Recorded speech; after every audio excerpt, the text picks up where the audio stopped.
बिस्मिल्लाहिर्रहमानिर्रहीम। अस्सलाम वालेकुम। मैं हूँ सिद्रा और आप देख रहे हैं मेरा YouTube channel cooking with Sidhu. उम्मीद करती हूँ आप सब खैरियत से होंगे। तो आज मैं अपने किचन में बनाने जा रही थी मटन निहारी। तो मैंने कहा चलिए आपसे भी रेसिपी शेयर करती हूँ। मटन लिया है मैंने 1 kg। इसमें ये गोल बोटियाँ भी हैं और 1-2 हड्डी की भी हैं, और लहसुन अदरक का पेस्ट है। आटा जाएगा, निहारी मसाला है 2 टेबलस्पून भर के, हल्दी है 1 टीस्पून, और गरम मसाला, जीरा और दालचीनी का 1 टुकड़ा है। तो चलें जी हम बनाना स्टार्ट करते हैं। अच्छा, मैंने फ्लेम ऑन की है। कुकिंग ऑयल डालेंगे, खाना पकाने वाले 2 बड़े चम्मच, और ये वॉश किया हुआ मटन, इसको हम इसमें ना अच्छे से भूनेंगे। तब तक हम इसको फ्राई करेंगे जब तक मटन की स्मेल ख़त्म ना हो जाए।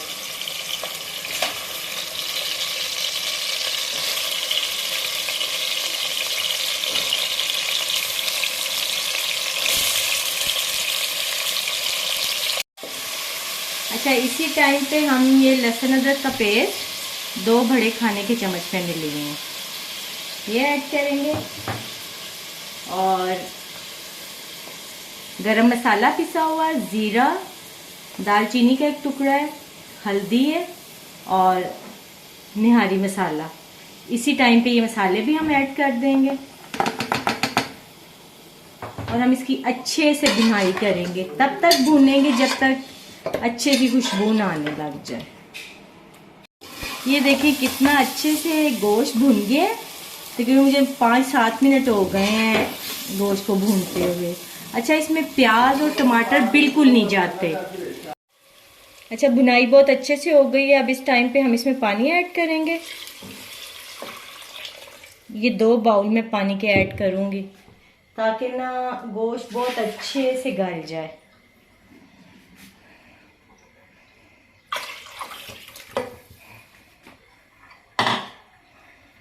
और अब हम कुकर बंद कर देंगे तकरीबन 10 मिनट के लिए,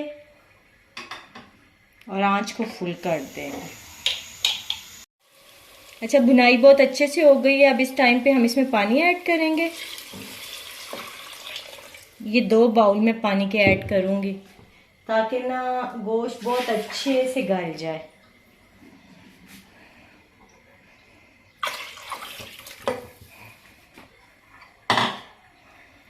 और अब हम कुकर बंद कर देंगे तकरीबन 10 मिनट के लिए, और आंच को फुल कर देंगे। अच्छा, ये देखें हमारी निहारी का गोश्त बहुत अच्छे से गल गया है।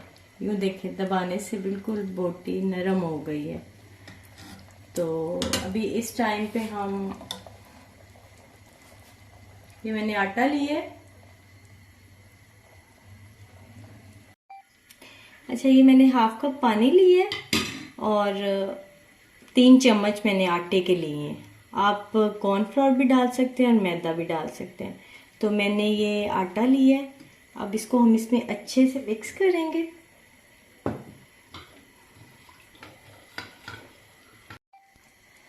अच्छा, ये देखिए मैंने इसको अच्छे से मिक्स कर लिया है। अच्छे से इसको हमने मिक्स करना है ताकि कोई लम्प ना रह जाए। तो अब हम इसको निहारी में मिक्स करेंगे। अब ये सारा इसमें ना ऐड कर देंगे और आंच को फुल करके हम तकरीबन 5 से 7 मिनट के लिए इसको मज़ीद पकाएंगे। ये देखें जी, हमारी मज़ेदार निहारी तैयार हो गई है। तो अभी हम इसको एक बाउल में सर्व करेंगे। अच्छा, निहारी हो जाए या हलीम हो जाए, उसके साथ लवाजमात ना हो तो अच्छा तो नहीं लगता। तो धनिया हम थोड़ी सी ऐड करेंगे इसके ऊपर। ये मैंने धो के काट ली थी। अदरक तो मस्ट है, अदरक के बगैर तो निहारी मज़े की लगती ही नहीं है। और सब्ज़ मिर्च ये कट की हुई है लंबाई में, और लेमन, ये तो खाते हुए आप ज़रूर उसके ऊपर डालें तो बहुत मज़ा आता है। और ये देख लें मेरी निहारी की फाइनल लुक। अगर आपको मटन निहारी और मेरी ये रेसिपी अच्छी लगी है तो वीडियो को लाइक, शेयर और सब्सक्राइब ज़रूर करिएगा। Thank you.